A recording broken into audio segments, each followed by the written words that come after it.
안녕하세요. 이번 시간에는 아동 수학 지도가 왜 필요한지 그 필요성과 그리고 그 목적에 대해서 배워보는 시간을 갖도록 하겠습니다. 혹시 우리가 일상생활에 생활하면서 수학이 얼마나 많이 접하여 있는지 생각해 보신 적이 있으신가요? 우리가 아침에 눈을 떠서 잠잘 때까지 정말 많은 수학들과 함께 생활하고 있다는 것을 우리가 한번 기억해 볼 필요가 있을 것 같습니다. 내가 아침에 몇 시에 일어나야 될 것인지, 그리고 오늘 하루를 어떤 일들로 계획을 세우고 생활을 해야 되는지, 그리고 내가 가진 이 금액에서는 어떤 음식을 먹을 수 있고 이 금액으로 어떤 물건들을 살 수 있는지 등, 그리고 뿐만 아니라 내가 지하철을 몇 호선을 타고 어디를 가야 되는지, 약속 시간에 늦지 않게 가려면 어떻게 움직여야 되는지 등을 우리가 많이 생각을 하게 되지요. 그리고 물건을 살 때뿐만 아니라 내가 이렇게 커다란 선물을 포장하려면 포장지는 어느 정도가 필요한지, 이런 모든 것들이 우리가 잠자기 전까지 많은 수학들과 함께 하고 있음을 우리는 기억할 필요가 있습니다. 뿐만 아니라 우리가 늘상 손에 쥐고 다니는 핸드폰, 그리고 컴퓨터, 그리고 인공위성을 이용한 그런 우리 어떤 길을 안내해주는 내비게이션 같은 것들도 우리의 수학이 접합된 그런 기술들이라고 볼 수가 있겠지요. 대통령 선거나 국회의원 선거를 할 때 여론조사를 한다든지, 또 우리가 어떤 건축물을 건축할 때 필요한 설계라든지, 그리고 지하철 노선이나 버스의 노선들을 우리가 계획하는 것들이 다 수학과 관련된 것들이라고 생각해 볼 수가 있습니다. 때문에 우리의 일상생활에서는 수학이 접해지지 않은 것을 찾아보기가 힘들 정도로 수학은 우리 일상생활에서 굉장히 많은 부분들을 차지하고 있지요.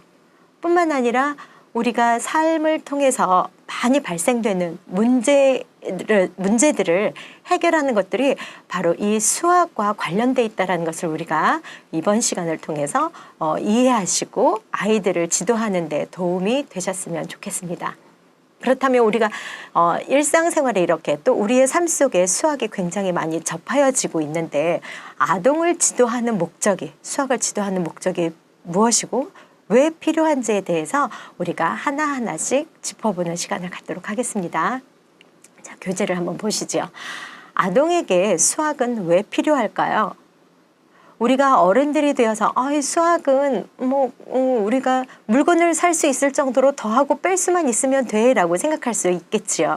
하지만 수학은 그런 수적인 개념뿐만 아니라 우리가 공간과 관련된 것, 그리고 어떤 양에 대한 부분들, 그리고 어떤 패턴과 함수에 대한 그래프를 그리고 이런 모든 개념들이 수학과 관련되어 있기 때문에 이런 것들이 아동기에서부터 차근차근 이루어져야 되지 않을까라고 생각해 보시면 오늘 강의를 이해하기가 쉬우실 거예요.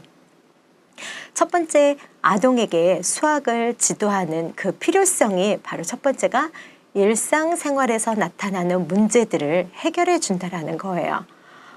우리는 아까 수학이 어떻게 일상생활에 많이 적용되어지는지를 생각해 보았지만, 또다시 이렇게 한번 생각해 볼게요. 하루에 눈을 떠서 잠자기 전까지 우리는 정말 많은 문제들을 접하게 됩니다. 이거를 어떻게 해결할 것인지, 어떤 일을 먼저 하는 것이 효과적일지, 이런 일들이 굉장히, 하물며 점심은 무엇을 먹을지 이런 고민을 하는 것도 문제 상황이라고 볼 수가 있는데요. 이런 문제들을 합리적으로, 또 논리적으로, 그리고 창의적으로 해결한다면 본인뿐만이 아니라 그 문제를 겪게 되는 수많은 사람들, 그 주변에 있는 사람들에게까지도 우리가 명쾌하고 기분 좋게 해결을 할 수 있겠지만, 이런 문제 해결들을 제대로 잘 처리하지 못한다면 본인의 삶은 힘들어질 뿐만이 아니라 주변에 있는 사람들까지도 피곤하게 하고 어려운 상황, 곤란을 겪게 하는 상황이 될 수 있다는 거지요.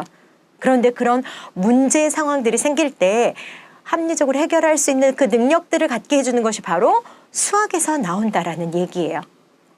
자, 하나하나 보면 수학은 고대로부터, 옛날부터 순수한 인지적인 사고를 나타내는 것으로 알려져 있습니다. 우리가 발달의